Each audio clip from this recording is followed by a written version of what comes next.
Good morning, ladies and gentlemen. I'm Morton Blackwell, president of the Leadership Institute, and it is my pleasure to welcome you to this, our Wednesday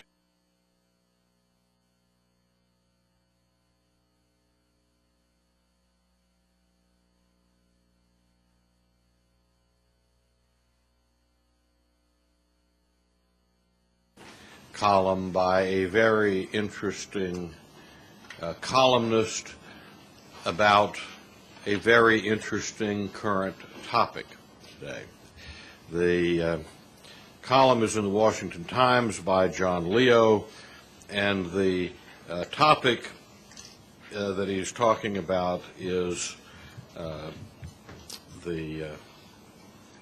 one of our favorite topics, the objectivity and completeness and fairness, or lack thereof, of the news media.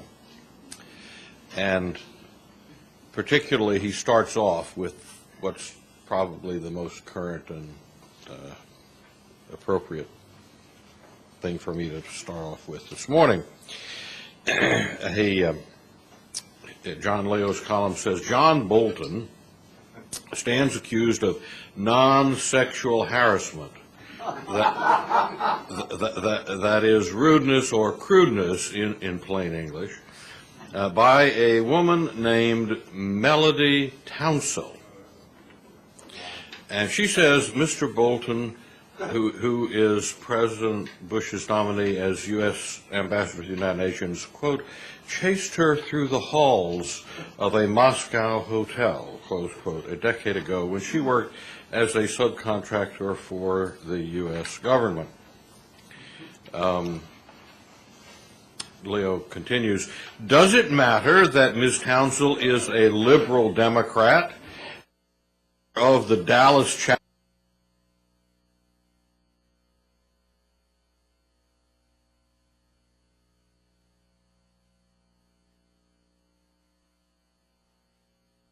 moving Republican? But it matters a lot that most news outlets withheld her partisan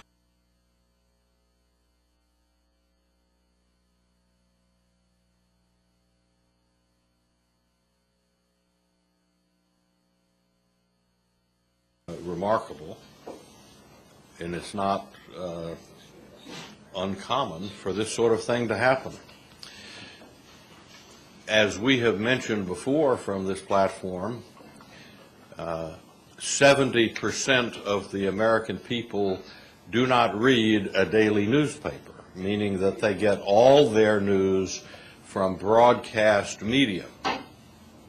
And while the partisan affiliation and activities of Melody Townsell were mentioned in four newspapers, including two big ones, USA Today and the New York Times, no other daily newspaper in the country covered this girl's or woman's political affiliation and background, although all of them quoted her by name. Any newspaper that has any national coverage mentioned the charges that she was making against John Bolton. And in television news, it was her affiliation, having been the founder of the Dallas chapter of Mothers Opposing Bush, was not mentioned on CBS, not mentioned on ABC, not mentioned on NBC, not mentioned on MSNBC, not mentioned on CNBC. The only no broadcast network covered her affiliation, and the only network that did cover it was Fox News. That's it. Truly interesting times that we live in. People can get away with things like that. Ladies and gentlemen, you can purchase a copy of this morning's presentation or past Wednesday Wake Up Club breakfast right across from the elevator after the breakfast.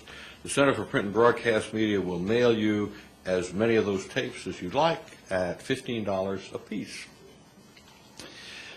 In 2005, thus far, your Leadership Institute has trained 1,766 students and placed 27 job seekers through our employment placement service. And if you have not tried out our conservativejobs.com or have not recommended it to either a job seeker or an employer who's looking to fill a vacancy, I urge you to do this. I have received a number of compliments from conservative activists, both heads of organizations and job seekers, about how wonderfully helpful conservativejobs.com is in matching conservative employers with conservative job seekers. On the table in front of you is the Institute's 2005 school schedule. Please look over the year's events and consider attending or sending a friend to one of those programs.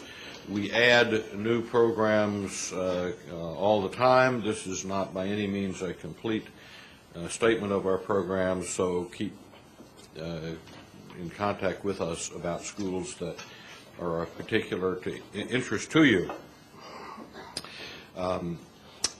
Summer's on the way, and we're already planning this year's 4th of July soiree, which the Institute has had the leading role for many years.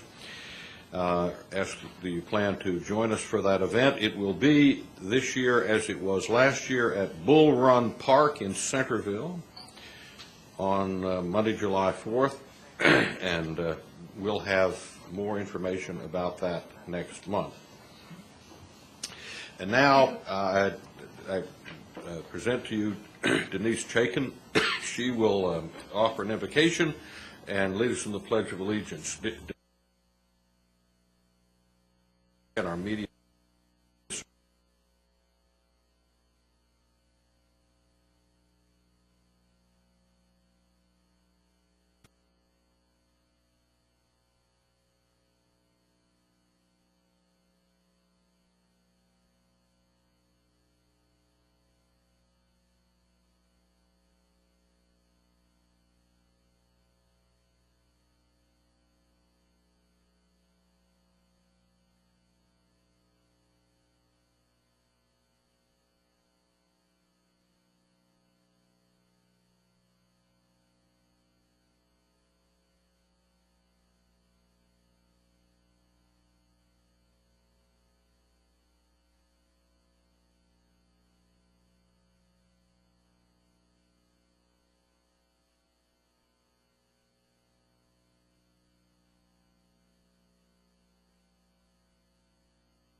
Thank you, Denise. And now I present to you Jim Eltringham. He'll give you a report on the Leadership Institute's successes with the campus election workshop over the last semester. Some very interesting stuff here. Jim Eltringham works for the Leadership Institute's Campus Leadership Program. He helps conservative students across the country become more effective advocates for their beliefs on campus and in the media. He has appeared on national television and radio as a spokesman for the campus conservative movement. Jim's experience with our campus leadership program goes back to his days as a student at the University of Massachusetts. He served as editor-in-chief of the Minuteman, UMass's conservative newspaper, and organized conservatives in student government. Jim Eltringham.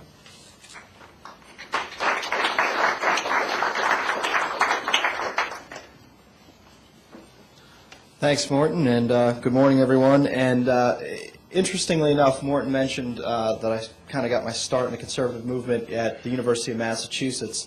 And I got to the University of Massachusetts and had an image in my head of student government, that it was more of a playground for the socialists and a popularity contest. Turned out I was right on both counts, both at University of Massachusetts and elsewhere. But it goes a little bit beyond that. I found something interesting reading an article the other day. The University of Central Florida student government operates with a $10.7 million budget. $10.7 million, like, that's a lot of money that they give out to student groups. And I found out at the University of Massachusetts very soon after I got there that there was $1.5 million that we doled out. Not quite as much as University of Central Florida, but certainly worth our while to get more involved. And conservatives have been getting more involved in student government over the past year and a half, especially thanks to the work of some of our field representatives in the Midwest, Ryan Nichols, who I think is here today, and Jason Miller. They led to conservative student government victories at several big universities. Western Michigan had a great candidate and a great campaign staff. They took the presidency of their student government. Ball State, Michigan State University, and even Ryan's alma mater, the University of Wisconsin-Madison, which makes UMass look a little bit more like Liberty. The conservatives overtook the student government there. And Michigan State, interestingly enough, was maybe the most significant victory, not in terms of how liberal the campus is, but because of what the conservatives were able to do there. They defeated a ballot referendum that would have raised student activity fees. Now, you may be asking, where do these student governments get the money? They get it through a student activity tax. Apparently the tax and spend liberals get their start very early on when they're 18 to 22 years old. But the conservatives at Michigan State University were able to defeat a referendum which most students felt was going to pass as a rubber stamp. And they were able to knock that down. So the conservatives continue to advance the war of ideas on campus in another venue. We talk often about speakers and campus newspapers, but they're also fighting the war on the ground in student governments, and that way trying to win the hearts and minds not only of their fellow conservatives, but also of their fellow students. Thanks very much for your support in making all these happen.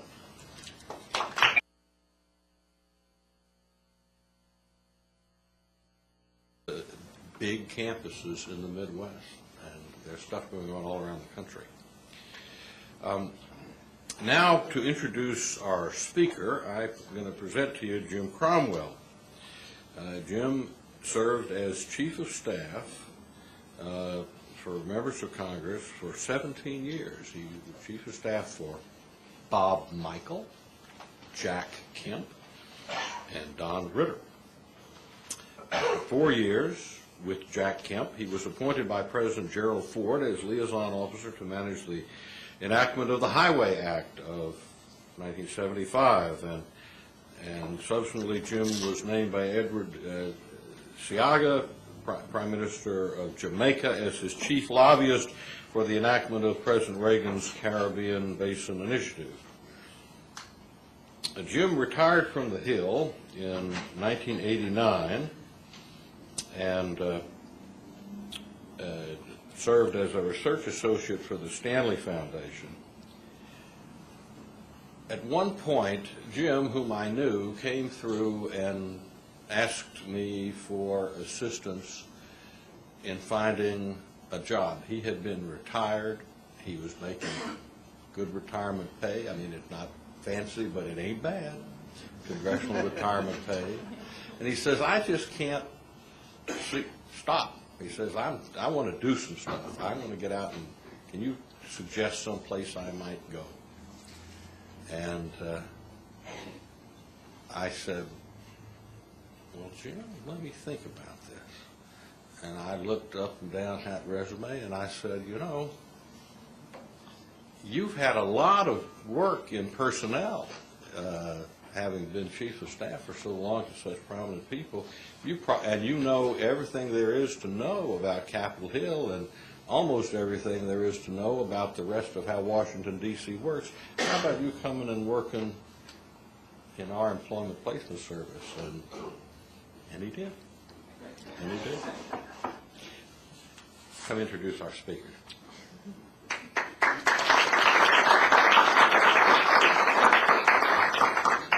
Thanks very much, Morton. It was Congressman Bob Livingston from Louisiana and his staff that really directed me to Morton and the Leadership Institute, and I'm very grateful for that. Good morning to all of you.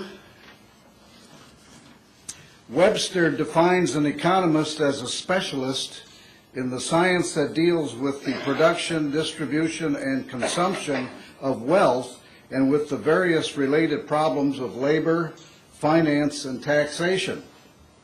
The Department of Labor defines an economist as one who studies how society distributes scarce resources such as land, labor, raw materials, and machinery to produce goods and services. In other words, they kind of make the world go round. Internationally known economist Ludwig von Mises, for whom an institute was named, and was a colleague on the faculty with our speaker at New York University, emphasized that economics was not just for students and faculty. He considered the study a civic duty. And it's noteworthy that President Bush has, in a way, issued a challenge that it's one civic duty to become informed on Social Security. And after a little research on my own, I could not find anyone that compared to our speaker as one who considers the role of an economist as one civic duty. All you have to do is glance at your program there, and you can see our speaker's incredible record as an instructor, author, economic advisor in academia, government, and the private sector. Our speaker is an adjunct scholar with the Heritage Foundation. He has appeared as a guest commentator on the national PBS TV show, Nightly Business Report, and he is currently a member of the Brain Trust, contributing a column to the Investor's Business Daily, and we are very pleased and fortunate to have him with us this morning. Please welcome Dr. William Peterson.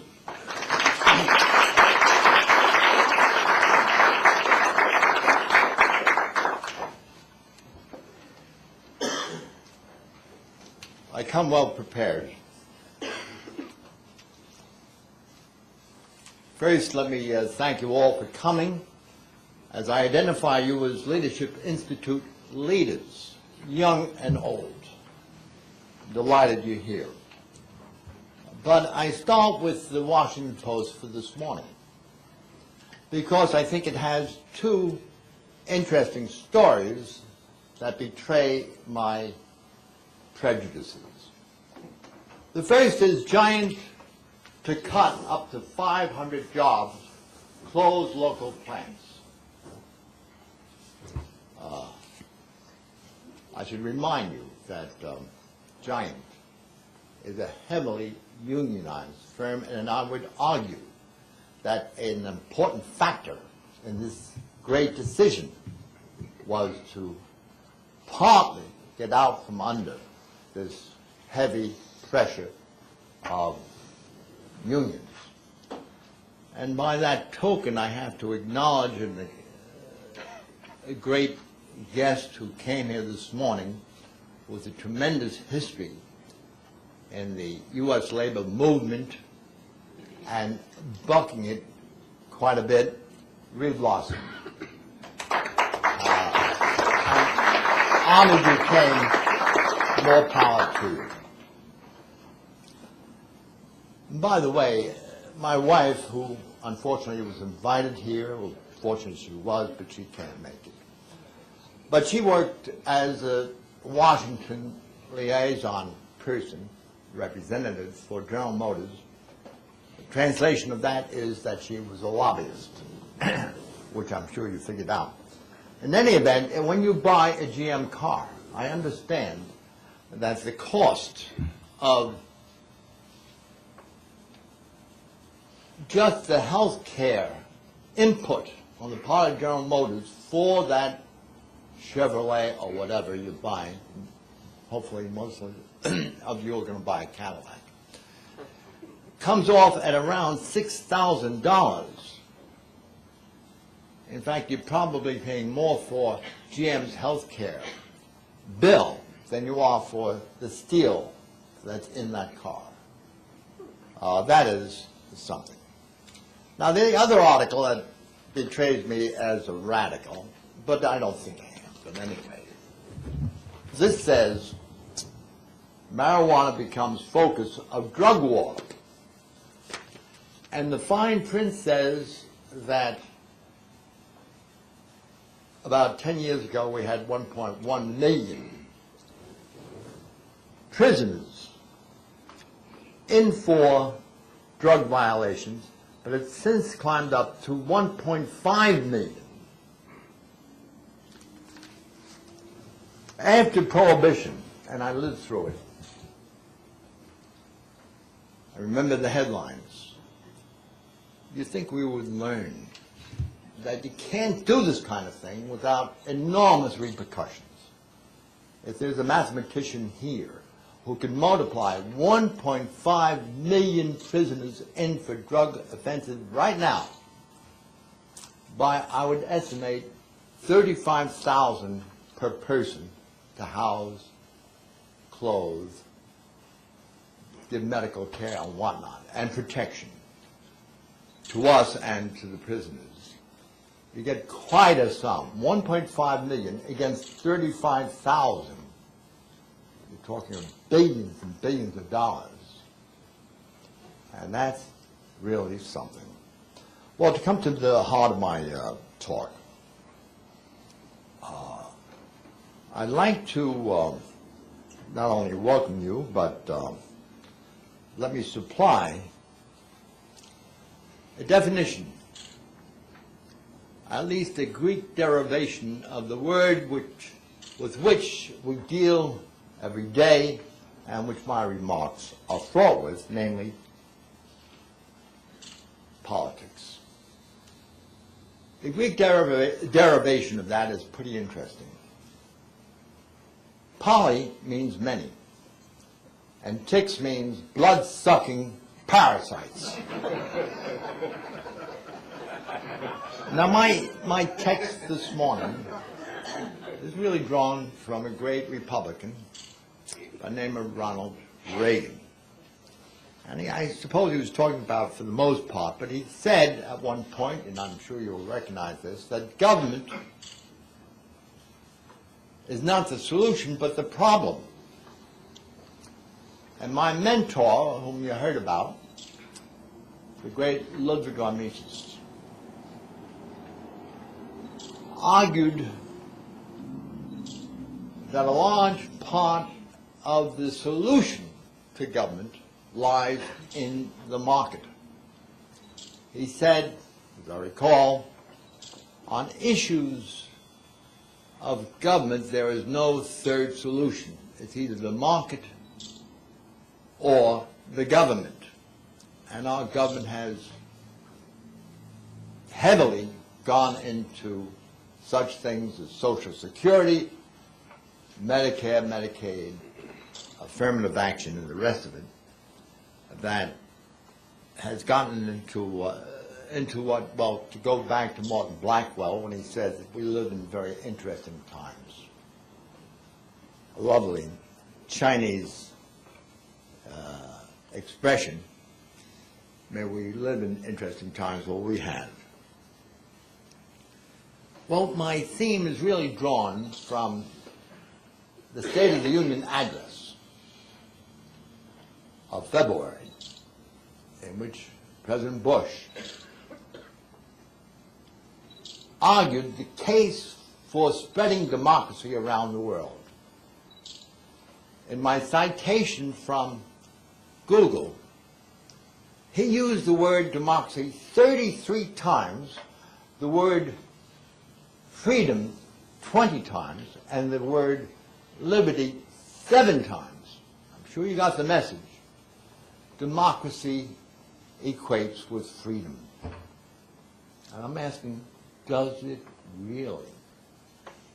Remember how we got into Iraq, the war in Iraq. And I want to commend, if I can get away with it, the late Pope John Paul II for doing what he did in sending an emissary to the White House in very early 2001 and 3 before we got into the war, but when it was public knowledge that it was pending. And the cardinal, whose name I don't know,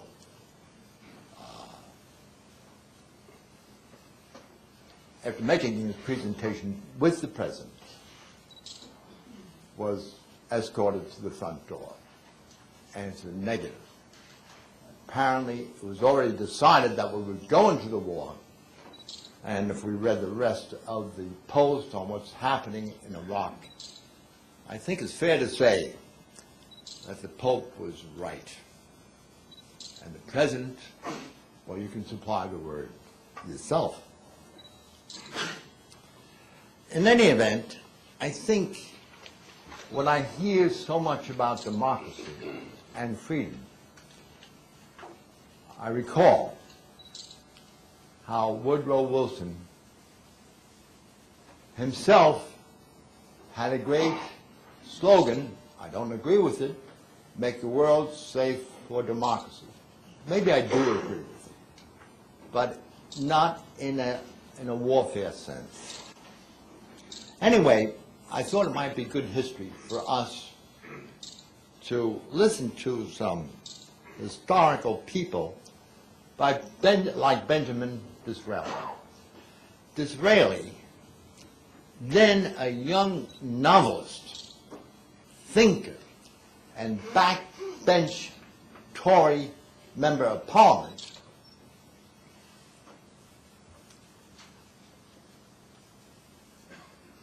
stood up in the House of Commons on March 31, 1850, and said, and I'll read it, if you establish a democracy, you must in due time reap the fruits of democracy.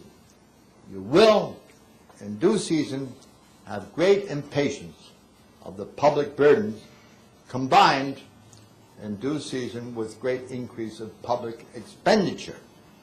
You will in due season have wars entered into from passion and not from reason. War. And you will submit to peace ignominiously sought and ignominiously obtained, which will diminish your authority and perhaps endanger your independence.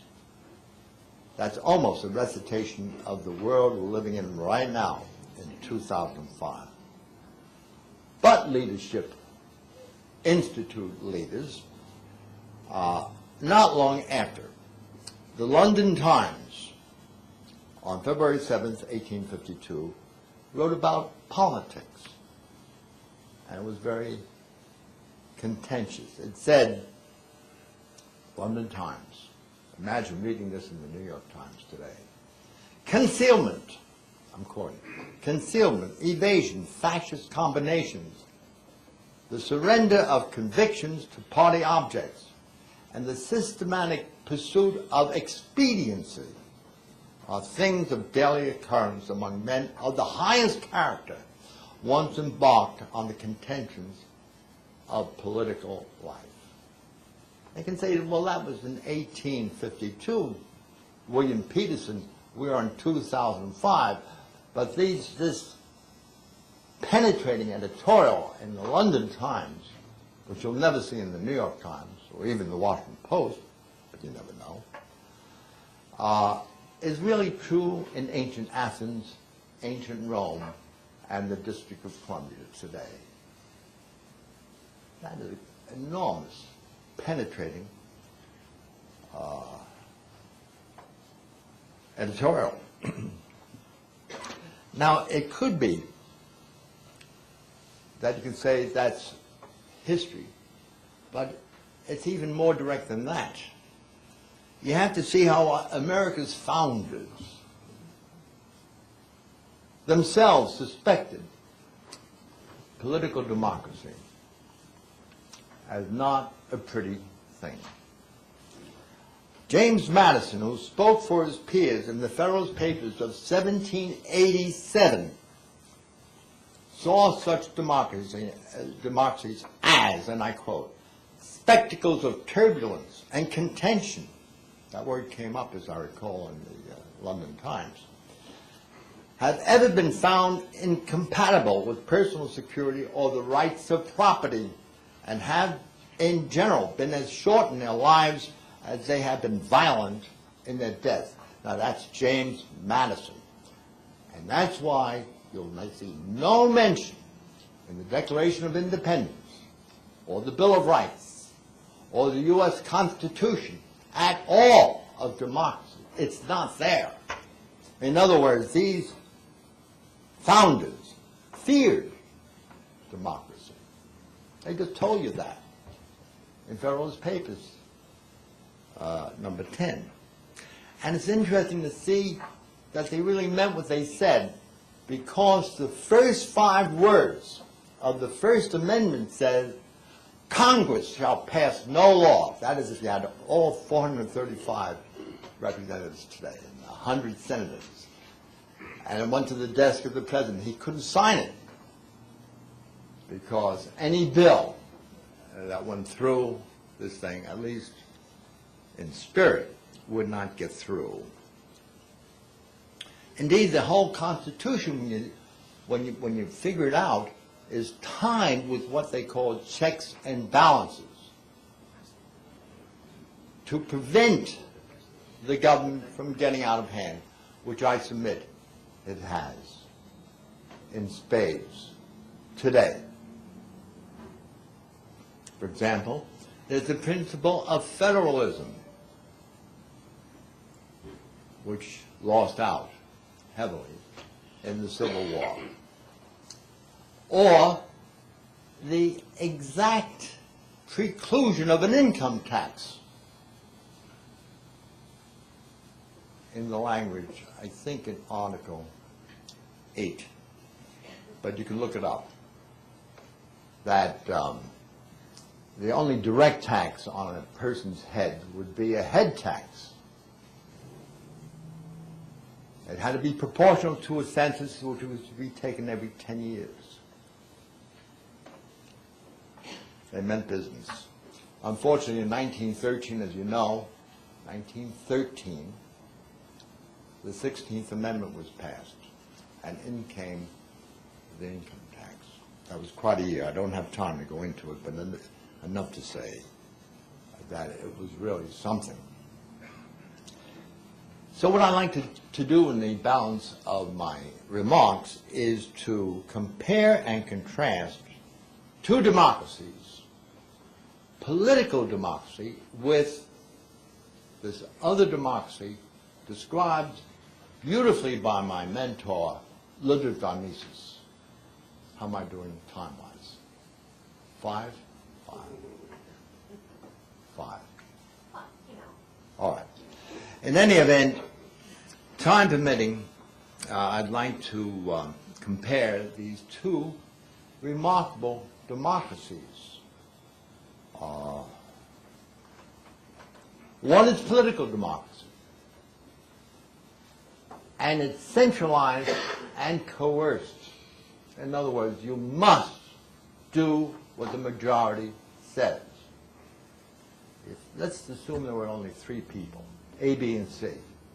What to prevent A and B from ganging up on C, or C and B ganging up on A? Pure majority vote by force is truly something. Or the other democracy, the one which von Mises promoted, in a remarkable book called Socialism in 1922, was the market. You and I live in this market. We don't vote every other year. We vote every day and many times a day. In a virtually ongoing, endless plebiscite that goes on every minute of every, in the day, 7 days a week, weekends included. This terrific machine you could call, in a way it's a machine, the free market. And that's the big thing I want you to take away from my remarks today, if you would. that you have one democracy by coercion, centralized, and full of incumbency tricks, like gerrymandering.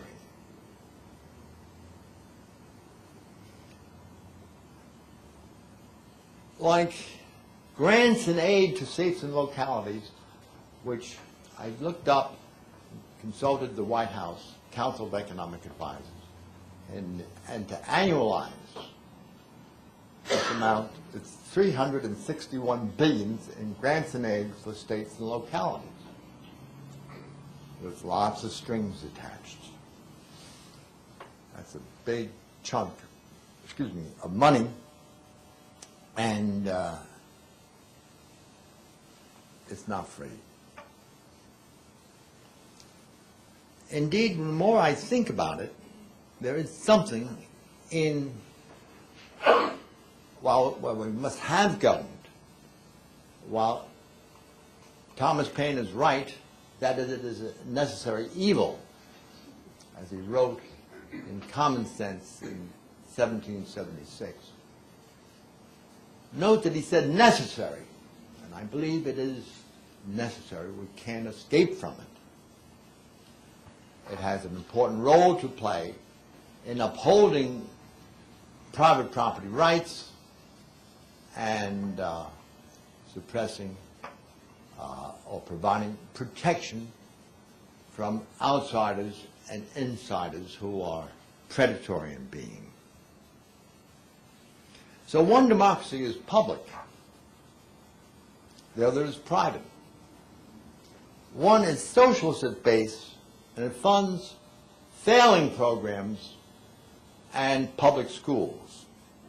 The other is capitalist in base and lets failing firms and failing private schools fail. But the interesting thing, the way the welfare, I also want to add warfare state works, it's on a zero-sum game. The essence of Social Security and all its problems, which I think are insoluble,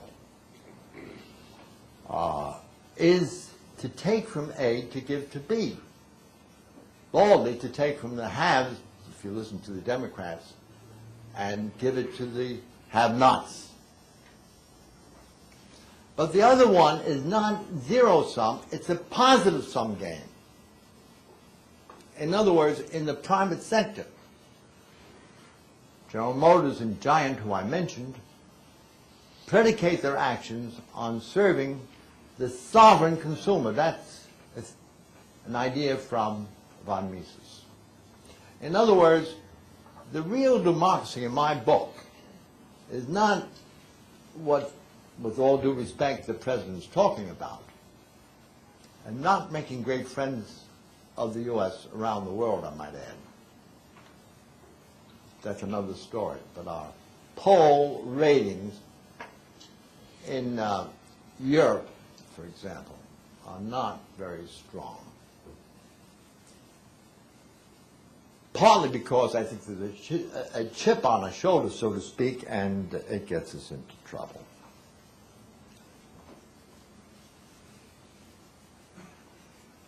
What has happened with making the world safe for democracy? What happened with that? The President made a big splash here and abroad. I'm talking now about Wilson, Woodrow Wilson. But almost immediately, what did we get in Russia? Lenin and Stalin. In Germany, Hitler. In Italy, Mussolini. In Spain, Franco. In China, Mao. I skipped Japan. Let me crib my own nose. Tojo in Japan. And that goes on. We got Tito in Yugoslavia, Mao in China, Perón in Argentina, Castro in Cuba, Allende in Chile, Pol Pot in Cambodia, Chavez in Venezuela, Mugabe in Zimbabwe. All of them played or play charade democracy. They all go through the motions. That's how powerful the grip of democracy is on the world today.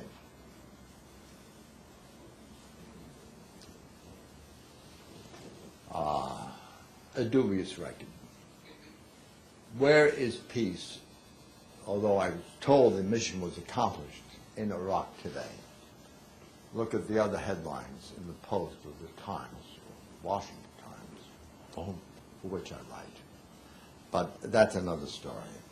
Enough to say that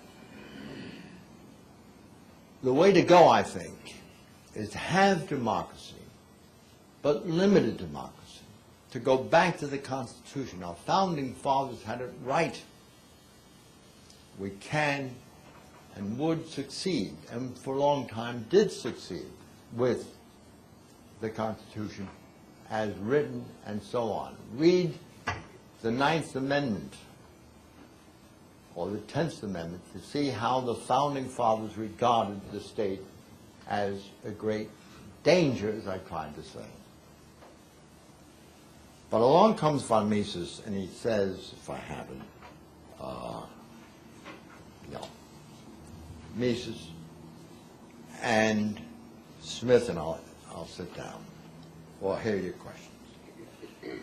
Von Mises said, when we call a capitalist society, this is back in 1922, a consumerist democracy, we mean that the power to dispose of the means of production, which belongs to the entrepreneurs and the capitalists, can only be acquired by means of the consumer's ballot held daily in the marketplace. He believes that the consumer was supreme, sovereign over the government of the producers. Terrific idea. And lastly, I mentioned Adam Smith.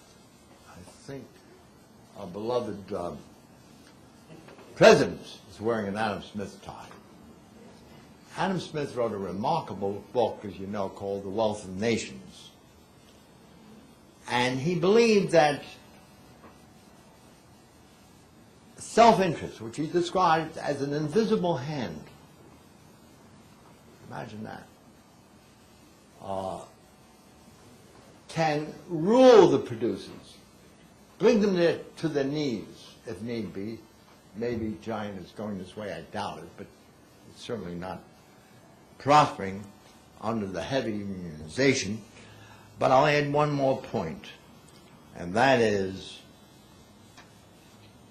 that this consumer sovereignty, where you vote every day, many times a day, including today, puts the power in you. In other words, you decide who will be your server of a particular good, a particular vendor, a particular service.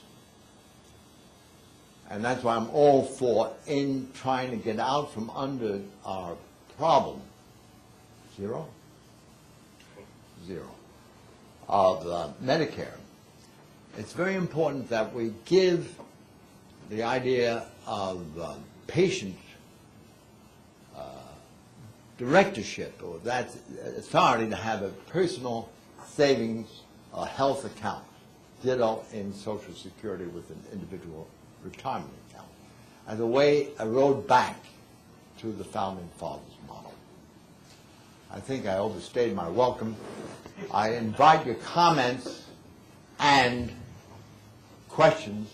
If you would, please identify yourself with affiliation or whatever to help the speaker. Thank you very much.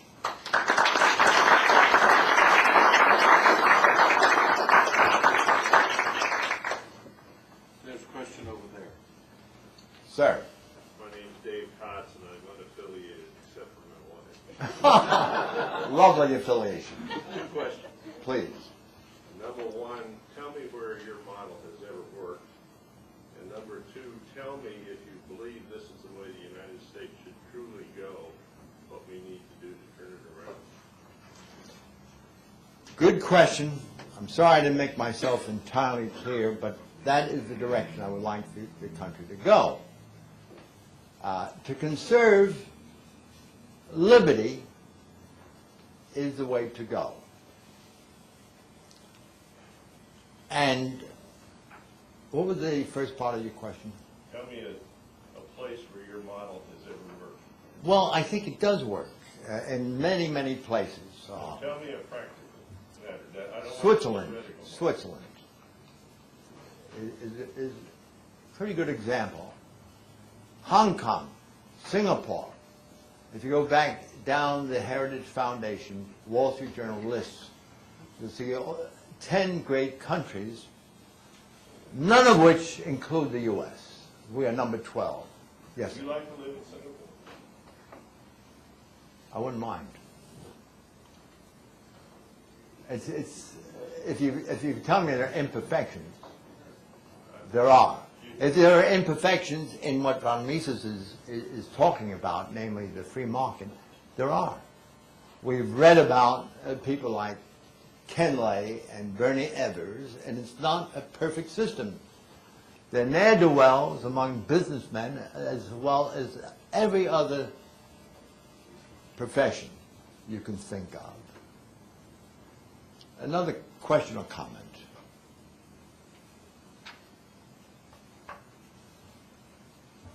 Yes, sir.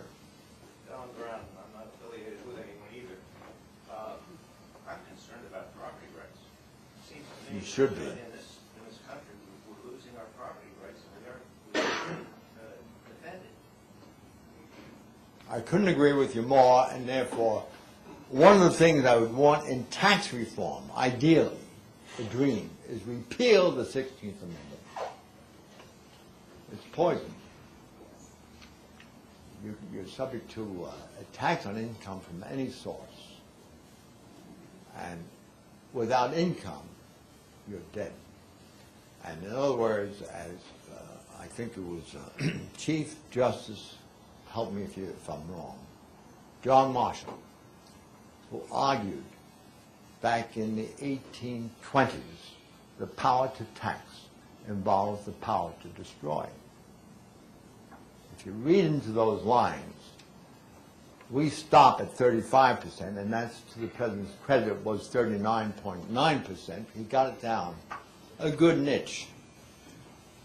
But we should get rid of it all, in my, at least a flat tax.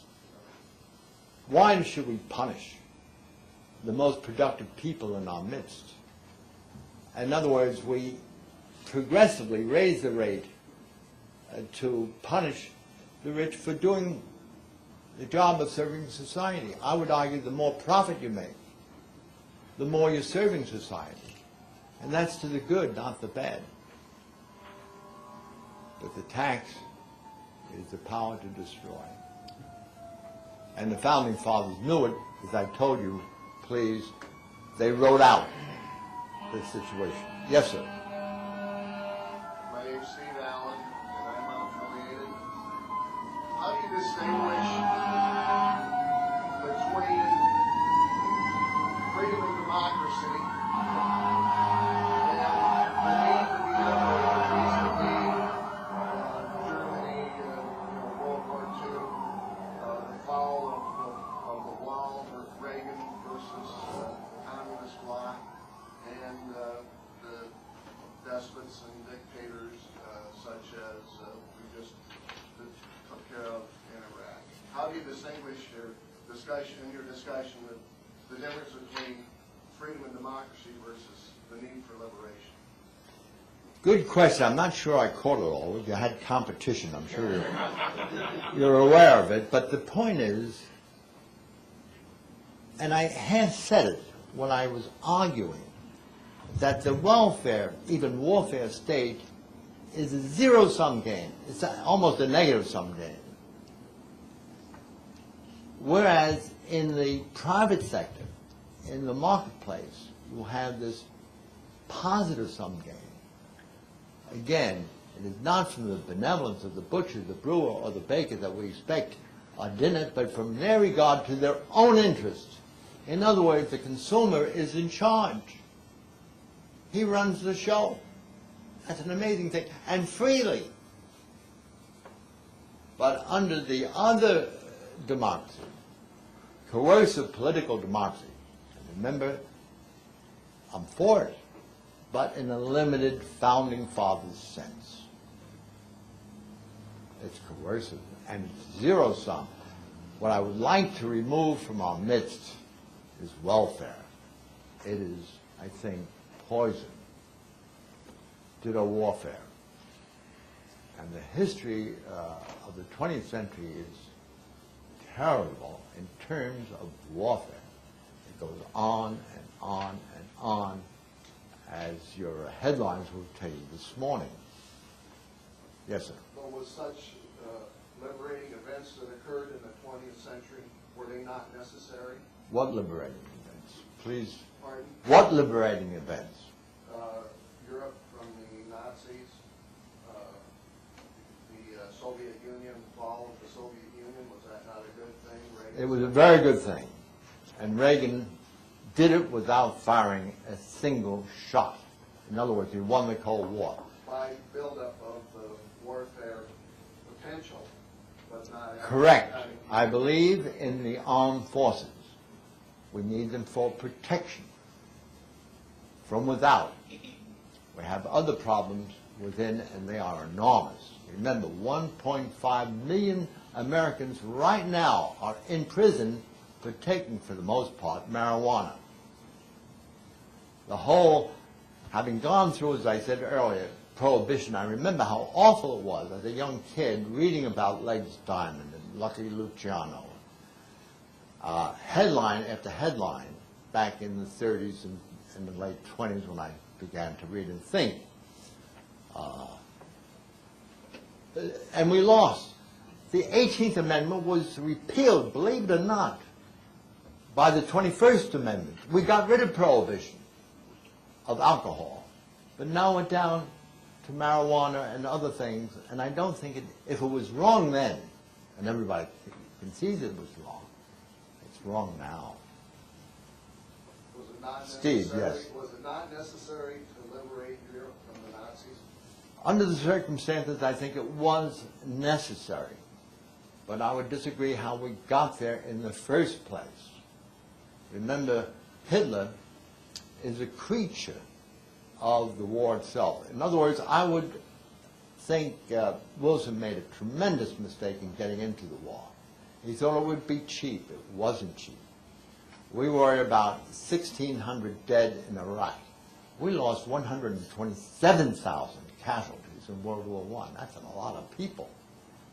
And if Russia and Germany, who were confronting each other, were left alone and free to work out their own problems, it may not have happened. Hitler may not have occurred. I don't know. But it's an interesting speculation.